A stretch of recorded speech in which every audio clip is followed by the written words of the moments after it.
Here now to elaborate and lend more context, the veteran and distinguished CIA officer we met in that report, Milt Bearden. He joins us from our Washington bureau tonight. Thank you for being with us.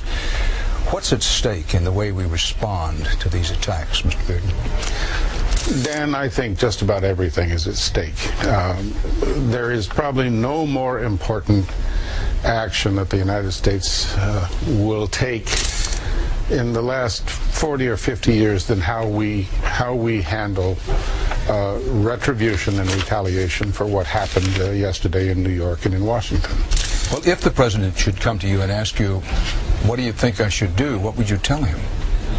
I'd tell him, first off, steady as she goes. The president has the most complete backing of the American people that I've seen in 40 years of public service. He's got a Congress that is totally behind him. He's not troubled with extraneous problems. He can focus, go steady as she goes, focus on finding out who did this thing yesterday, and then dealing with it in a way that will not bring yet more troubles to us. Well, it's pretty obvious that the judgment is coalescing around the president that it was Osama Bin Laden. I know we live in a country where we're often told that the first thing that comes to your mind, put it down, put the little mark in there. I feel slightly uncomfortable because I spent so many years wondering how the myth of Osama bin Laden got started. We have the Osama bin Laden who was the great war hero. In Afghanistan, we have Osama bin Laden who was trained by CIA, funded and supported by CIA during 3 years of war.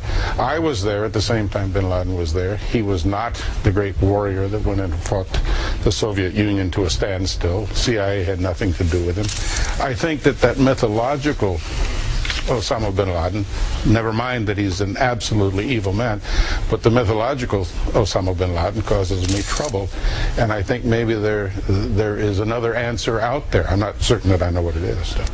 Well, Milt Bearden, again, you're one of our most experienced people with long experience in Afghanistan. What does your gut tell you about who's responsible for these attacks this week?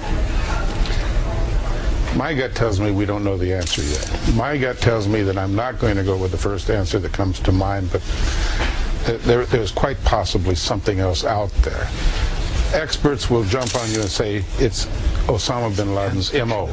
He's the only one that is capable of this type of coordinated attack. My answer to them is he's the only one you know that's capable of this kind of attack. This was a tremendously sophisticated operation against the United States. More sophisticated than anybody would ever have ascribed to Osama bin Laden. I think we need to do a little homework. We need to appoint a team B that looks for somebody else. I'm just not convinced it was bin Laden. You're doubtful. I want to come back to that. If you can ride with me just a moment, Milt Bearden. Sure. Dateline New York City, hundreds of people are now reported fleeing the area around the Empire State Building here in New York City. It's apparently in the wake of a bomb threat. Emergency officials are evacuating a 4 to 5 block area around that landmark, the Empire State Building. Now, things look calm from this viewpoint, and for that matter, on the street, things seem to be reasonably calm, but we'll pass that along to you. We'll be monitoring that situation, viewers, as we go along. Let me return now to our interview with Milt Bearden. There's no question in my mind that you're skeptical that Osama bin Laden, aided and abetted, or at least protected by the Taliban, should be the principal target of some large military operation. If I'm wrong about that, tell me now. No, you're not wrong, Dan. I'm saying is, let me step back one step on this and say Osama bin Laden is an evil man, and he's a component of the terrorism that we're dealing with across the board. All I'm saying is that I think Osama bin Laden has become the metaphor for the entire problem of terrorism involving Muslims with perceived grievances against the United States. And I think it would be wrong to say this is a one-size-fits-all operation and to go after bin Laden, because an operation as sophisticated as carried out yesterday was an operation that was concealed from us for months, probably, before it took place. It happened without essentially a hitch except for one aircraft, and there is no reason to believe that these same people weren't capable of covering their tracks somehow on the way out. Now, I would go so far as to say that this group who was responsible for that, if they didn't have an Osama bin Laden out there, they'd invent one, because he's a terrific diversion for the rest of the world. Could I be wrong? Of course I could be wrong.